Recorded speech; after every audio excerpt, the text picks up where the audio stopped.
Hi, my name's Rachel Murray from the Royal Lifesaving Society WA. This session is all about keeping young children safe around water.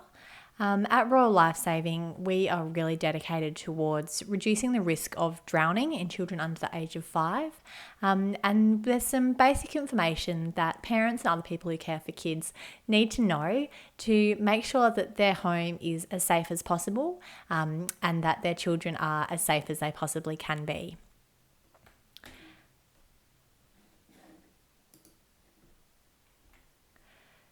The reason why drowning in kids under 5 is such an important issue for us at Royal Lifesaving is because it remains one of the leading causes of preventable death in young children. The numbers have gone down quite significantly over the years, thanks to pool fencing legislation, and there has been a lot more community awareness and education about the issue. But we are still seeing far more deaths to drowning in young children than we would like. In Western Australia specifically, we see around 4 children fatally drowning each year. The number does, of course, change from year to year, but we seem to be sort of stuck around that number.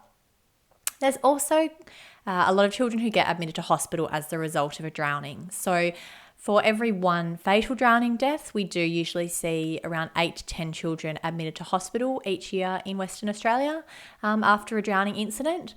Some of whom will be fine. They're the ones who got pulled out just in the nick of time. They go to hospital for a checkup, but ultimately there's no harm done. Sometimes there can be long-term and really severe injuries that can occur as the result of a drowning. There's also probably hundreds, if not thousands, of near misses every year where a child slips over in the bath or takes a tumble into the pool, but there is an adult there close enough to respond in time to prevent it becoming something more serious. So we know that often with those kinds of incidents, there's not much you can do to prevent it. We've all seen accidents happen very quickly, even when we're standing right there. So we're about trying to prevent that serious end of the spectrum, trying to prevent those serious injuries and, of course, those fatalities. When we look at who is at risk when it comes to drowning, we tend to talk really generally about children under the age of 5 or kids ages 0 to 4. But, of course, there's a huge difference between a newborn and a preschooler. So when we look a bit more specifically, we do see that kids between the ages of 1 and 2 years are more at risk of drowning than anyone else in the community. Kids in this sort of toddler age group are so vulnerable because they're at this real stage of developing their mobility. So they're crawling, walking, starting to open things, starting to climb, and they're exploring the world around them. So they can get out of sight very quickly. They can get into things that we don't expect them to. But unfortunately, they're also at a stage where they lack any real basic understanding of risk or danger, and they don't have the physical or cognitive skills to keep themselves safe or to respond if something does go wrong. So children in this toddler group are in danger from a lot of injuries, but drowning is a really big one for them because they're often attracted to water. They know that it's something fun to play in, but of course they are not at that stage where they can prevent themselves from coming to harm. We do also see that both boys and girls are at risk of drowning in this age group, although boys do tend to account for quite a lot more of the drownings. Anyone who has got young boys will probably know that they do sometimes tend to be that little bit more adventurous a little bit earlier or push the boundaries a bit more, and that is something that continues right through the lifespan. So certainly adult men are much more at risk of drowning as well. When we look at where the dangers exist, sometimes people think when you talk about drowning that we're talking about the beach or we're talking about rivers and lakes. But the reality is that for toddlers, they can drown anywhere that there's water. We know that around 90% of drownings actually happen around the home environment. So whether that is the child's own home or that of a family member or a grandparent, a neighbour, that's where we are seeing these happen most often. Of course, it's where kids are spending most of their time, and it's also where we've got other things going on. So, of course, if we're out with children, having a picnic near the river or down for a visit at the beach, people tend to be hyper aware that there's water around, it's a risk, and that we need to keep a really close eye on kids. Of course, around the home, there's other distractions. So we don't necessarily know exactly where our children are 24 hours a day as much as we would like to. And of course, if they can get into water in some of those short times where we are distracted, that's where we can really see things go quite terribly wrong. Children can also drown in a very small amount of water in a very short time. So this is why it can happen so easily around the home. Sometimes it happens quicker than people might expect. So they might not have appropriate precautions in place, or, we might leave the room for a minute thinking things will be okay. But unfortunately, that can actually be enough time for something to go wrong. Looking at specific locations, there are certain areas that are, of course, more of a danger and are more common. In Australia, swimming pools have been a huge issue for many years. Pool fencing laws have made a big difference to that. So certainly if you look back 20 to 25 years ago, we were seeing far more children drowning. But we do still see that about half of all drownings in this age group do happen in a pool. That includes your typical below ground pools that most of us would think about, as well as above ground and portable pools. For children under the age of 1, the bath is actually the biggest risk area, and the bath is the second most common drowning location overall for young children. The bath tends to be a little bit different from a lot of other situations where we see drowning happen, because in most cases, the child's actually found their own way into water. So mum or dad's last seen them inside or playing happily somewhere in the backyard. And while they've been distracted with something else, the child has found an open gate, opened a door, got into something, and found their own way to the water.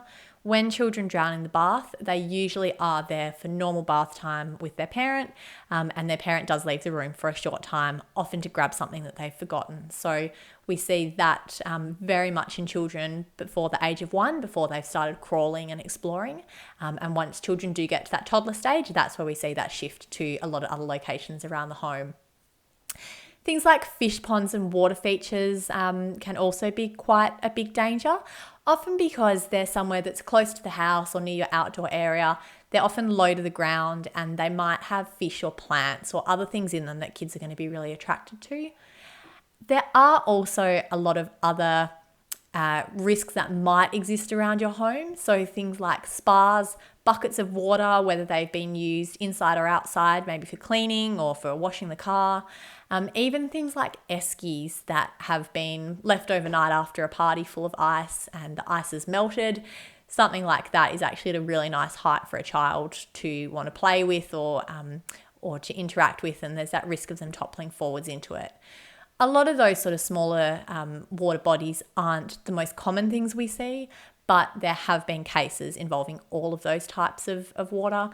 So you certainly never want to let your guard down, regardless of how small the water might be.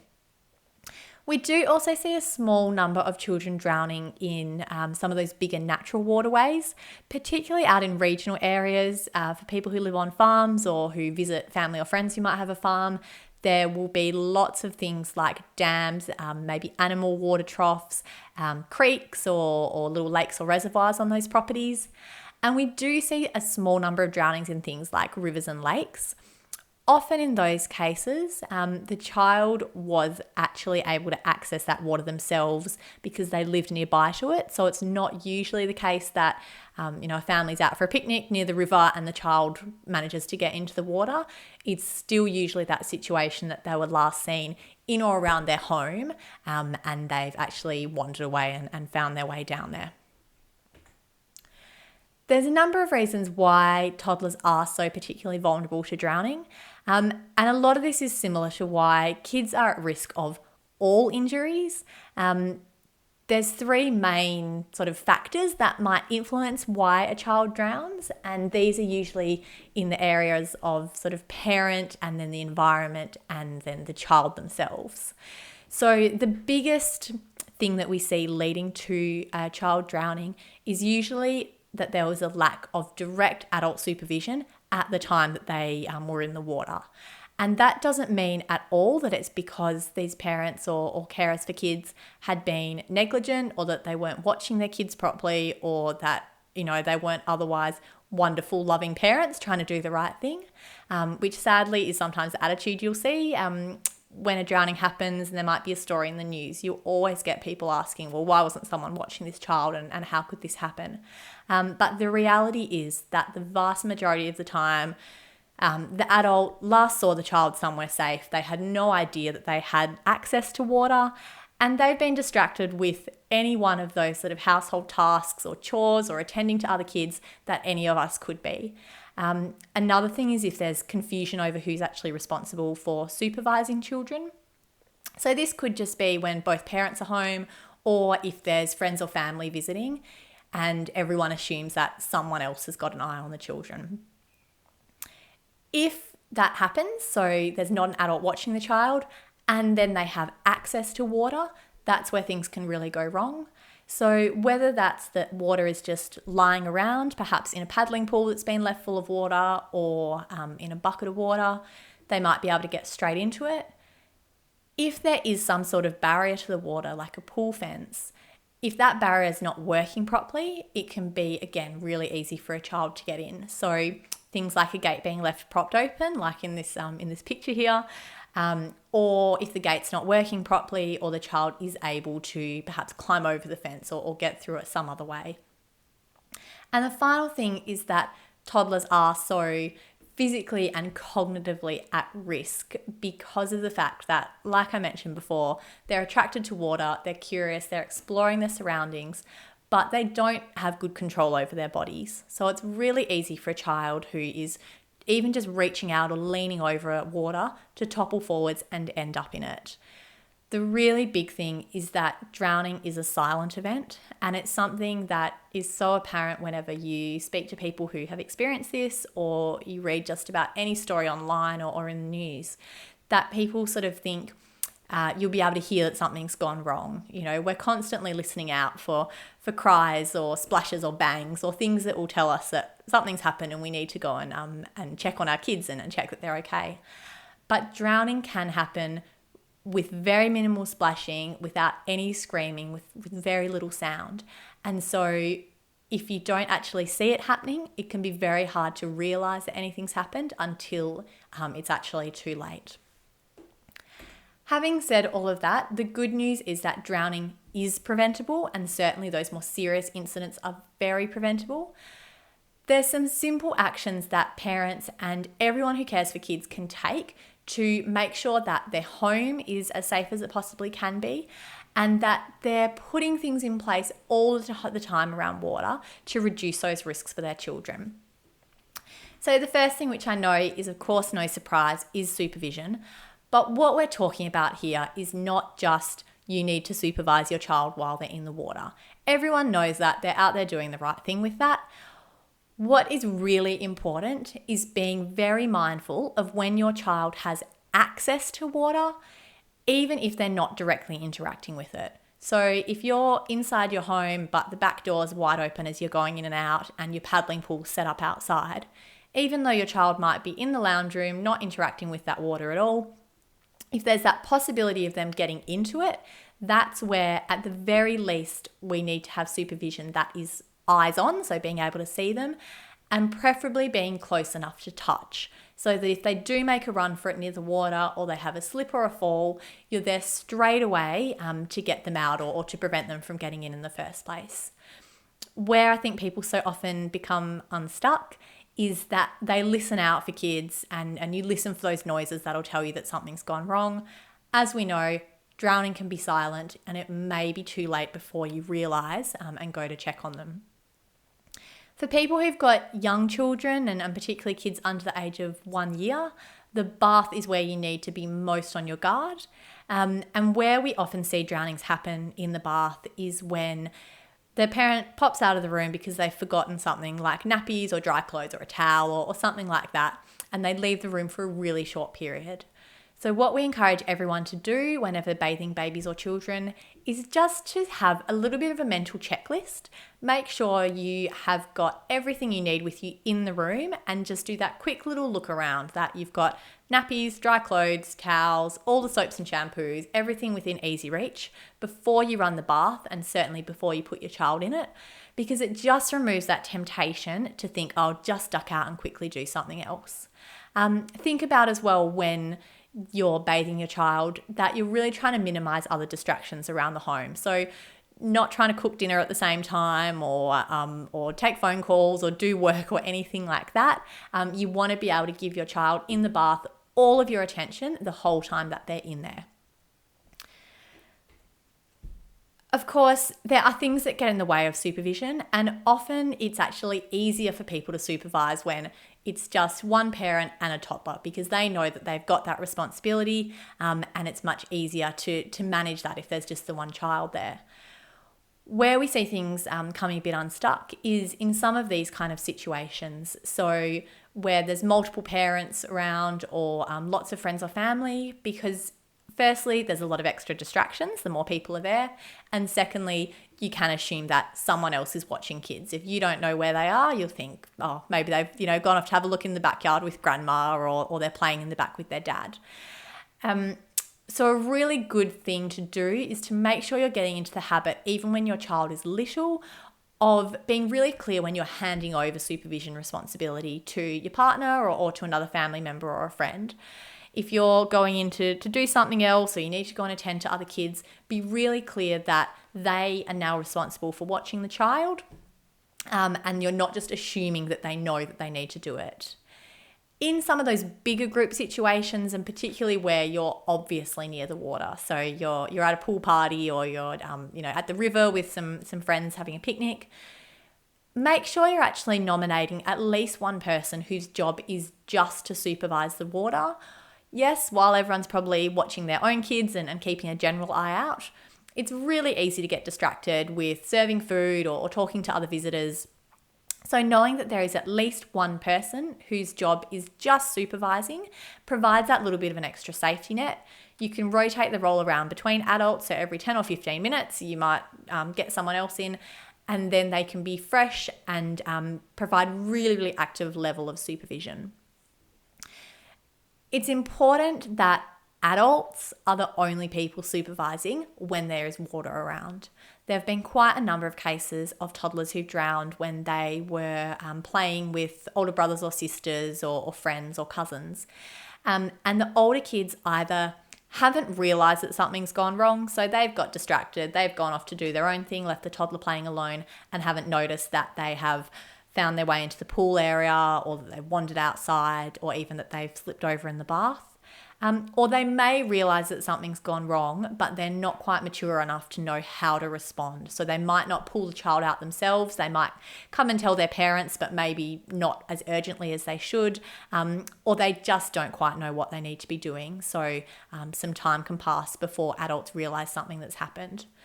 Of course, there's going to be situations where kids are left to play together, and that's completely fine. But if there is water around, we really say that that's too much of a burden to put on the older kids, and you do need to have an adult there still supervising the group. Also important that people don't rely on any kind of products as a substitute for adult supervision. So, for example, with bath seats, we've seen quite a number of toddlers and babies particularly drown when they were using a bath seat while bathing. And it's not necessarily because of anything inherently unsafe about the seat itself, but it can give people that false sense of security that, oh, my baby's sitting up, they're supported by the seat, so I can do that job, just quickly duck out for 30 seconds and grab what I need. It's the same if your child might be using floaties or pool toys or rings or anything around the water, where we do think that, maybe they'll be all right because they've got that thing keeping them afloat. All kinds of things can go wrong. Kids can try to get out of things. They can tip over. They can end up face first in water. So any kind of product is definitely no reason to not supervise as closely. Having said all of that, of course, we know that life gets in the way. People aren't deliberately not supervising around water. So we want to put those other strategies in place to make sure that for those times where we do get distracted, where we do have lapses in supervision, there's going to be something else there to protect kids. So the second thing we want to do is to prevent children's access to water as much as possible. What this means is, where we can, either removing water sources completely, either permanently or every time we're using them. Placing a barrier around the water, so pool fencing is of course the most obvious thing with that, but there might be other fences or gates that we use for certain water bodies. And finally, there might be situations where we put a barrier around the child themselves. So this could be something as simple as having your child in a playpen while they're outside or inside, or in areas like regional areas, if you're on a farm, you can't necessarily fence every water body that's on your property, but maybe you can create a really safe child play area that's directly accessible from the house. It's well fenced, it's got secure gates that stops them from getting out to any of those water bodies. So whatever you use will depend on your personal situation, but wherever possible, you just need to be thinking about stopping kids from getting outside of the house or outside of your vision and getting into the water unnoticed. So obviously, as we said, the biggest thing that we think of with barriers particularly is around pool fencing. So in WA, you would know that all pools require a fence. You will see some older properties that don't have a pool fence that separates the pool from the house. That is unfortunately still legal, and when the laws changed in the early 2000s, older pools didn't have to come up to the new standard, which is why you may still see those happen. Rural Lifesaving recommends that all pools, wherever possible, are surrounded with a four-sided or an isolation fence that prevents kids getting access to it directly from the house. There are certain things that older pools have to do, like having self-closing doors and that sort of thing. But of course, as soon as a child gets outside, there's then nothing there to protect them. So a fence is a much better option where possible. Of course, though, no barrier is completely foolproof. Kids are curious. They're going to try and find ways to get into a pool area.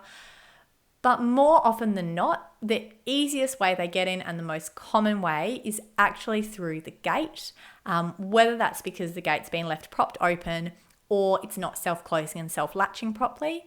So as simple as it sounds, please make sure that you're never propping pool gates open and regularly check them to make sure that the latch is working, the self-closing mechanism's working, none of the bricks or garden beds or anything around it, the gate have shifted. That might mean that it could catch on it or get propped open accidentally. It's also important to remove any climbable objects from around the pool area, so things like large kids' toys, outdoor furniture, anything nearby that they might be able to drag over, climb on, and either open the gate or use to actually climb over the fence itself. Do think as well about other things like emptying out any toys or balls or pool toys, anything that might have been in the water while you're playing with kids, just to remove that temptation for them to want to get into the area and to want to get to the water and to reach out for things which might lead to them falling in. And do also think about how you're using your pool, fence and gate with your child. Often you'll see people pick up their kids when they're all going in for a swim together and allow their child to open the gate, which is really not an ideal thing to be teaching children, because they're learning that if they can reach the gate, then they can open it. So make sure that only adults are ever allowed to open the gate, and really discourage older children from opening it for younger siblings. You want to make sure you're putting rules in place that mean that an adult has to be present, regardless of whether they can actually open it themselves or not. Of course, if you don't have a pool, this isn't something you have to think about day to day, but if you've got friends, family members, or neighbours who you visit with a swimming pool, it's really important to not assume that they will necessarily have taken all the precautions that they should have, particularly if they don't have young kids around all the time. It might not be something that's sort of front of mind or a priority for them. So if you're visiting people who've got a pool, just make sure you're asking the question, or you're doing that quick little check yourself outside before letting kids off to play, that there's no way that they could get into the pool area. A lot of people also aren't aware that above ground pools or portable pools are actually supposed to be fenced in exactly the same way as a below ground pool is. So this includes anything that is deeper than 30 centimetres, whether you've bought it from, Kmart, Big W, Clark Rubber, any of those kind of stores. it is subject to exactly the same legislation. So a lot of people aren't aware of this. There's some people who do know about it and sort of make the choice to not fence their pools.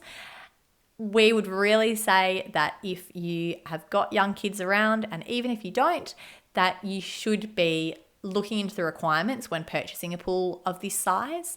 And if you can't commit to putting the necessary fencing in place, then buy a smaller pool that's something you can empty out after every use. We've seen a lot of children in WA drown in portable pools that were large enough that they should have been fenced, and certainly all the ones in recent years are ones that were large enough that they should have been fenced, and none of them were. So please do look into the requirements and make sure you're purchasing something where you are actually going to be able to meet those requirements. As far as preventing access to other water, it is really just about thinking about your home from the perspective of a child, and wherever possible, emptying water out completely. So things like if you're using a small paddling pool, as soon as you finish with it, empty it out and store it somewhere undercover or upside down so that it can't fill with rain or water from sprinklers. Things like fish ponds and fountains, if you can, when you've got young kids, we'd encourage you to remove them completely or cover them completely. If for some reason you can't or you don't want to, there are options you can get, like wire mesh covers that can sit just under or above the surface of the water, that should be able to hold a child's weight, but do look into what's going to be suitable for your particular fish pond or water feature. Things like baths and buckets, again, as soon as you're finished, empty those out. It's easy, I think, when we get distracted halfway through. Maybe you're mopping the floor, your child wakes up and you go to attend to them. You forget about the bucket that you've left sitting on the floor. Anytime that you're using water and you do have to step away from it, make sure you're either putting it up on a high surface, so put it in the laundry trough, for example, or empty it out and refill it later when you're going to come back. It's very easy to forget about things that we might have left. But of course, also easy for children to go crawling and find their way to it. The next thing that we want to do is to familiarise children with water. Now, this isn't just about teaching kids to swim, although that is part of it. It's also about introducing your child to different water environments, allowing them to enjoy water, while also starting to teach them about the risks and about the water safety rules that you have in place. So we do encourage people to enrol in formal water familiarisation classes. Totally up to you as to when and where and how you might do this, but they're a really good way to introduce children to water, to learn some basic techniques and activities for moving through the water. They can be really good for parents as well to get a bit of knowledge and confidence about how to interact with your child while you're swimming. So there's plenty of options out there, from big council-run aquatic centres to private pools or even mobile operators. So try a few things to see what works for you and your child. Another important aspect of water familiarisation is teaching kids rules and using those really consistently across all water environments.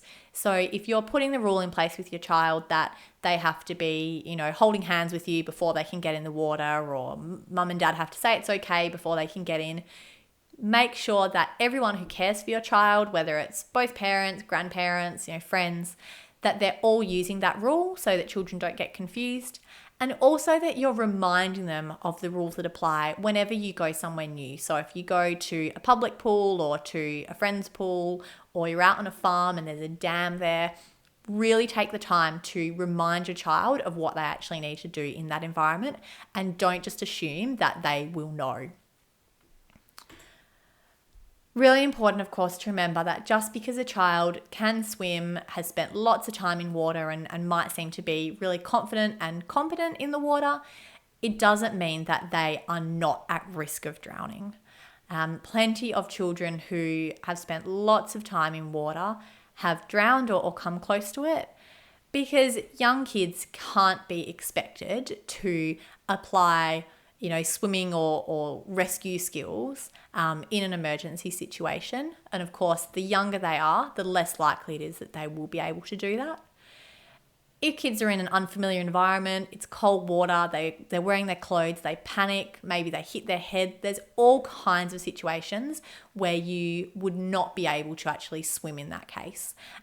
So we never want to rely on a child's own swimming ability as the thing that is going to keep them most safe. It's no substitute for supervision. It's no reason to let your guard down on supervision at all.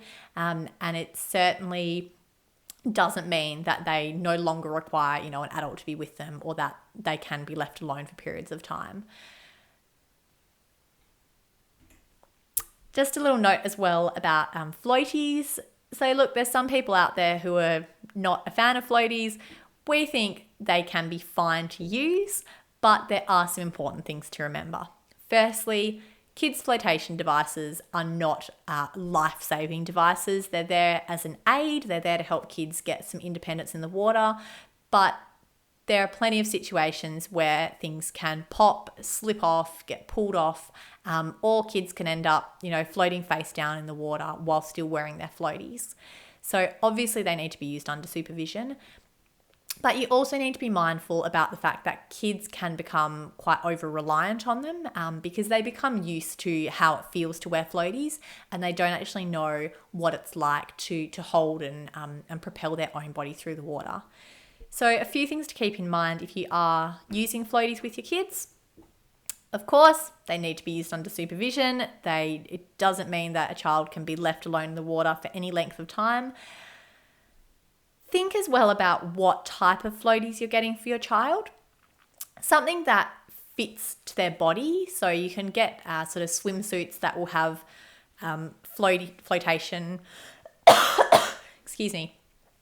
flotation panels around the body. That's going to be a much better option than armbands that can slip or be pulled off. Excuse me. So look for something that is suitable for your child's age and weight, because it does obviously need to be quite well fitted to them. But that is going to be something that's going to be a little bit safer for them. And make sure that you're giving your child some swimming experience with and without floaties. If they've got a floaty vest on every time they go in the water, then they are going to think that that's how it feels when they're swimming. You want to give them those opportunities to be in the water without any flotation device, obviously with an adult with them and supporting them. So they're starting to learn how that actually feels to move their body through the water themselves. You'll often see kids who are swimming around happily in their floaties. They might get out of the water, parents take their floaties off, and they jump back in and just sink like a stone because they don't know how to actually hold themselves in the water. So do just be mindful of all of those things when you are looking for floaties to buy or when you're using them with your child.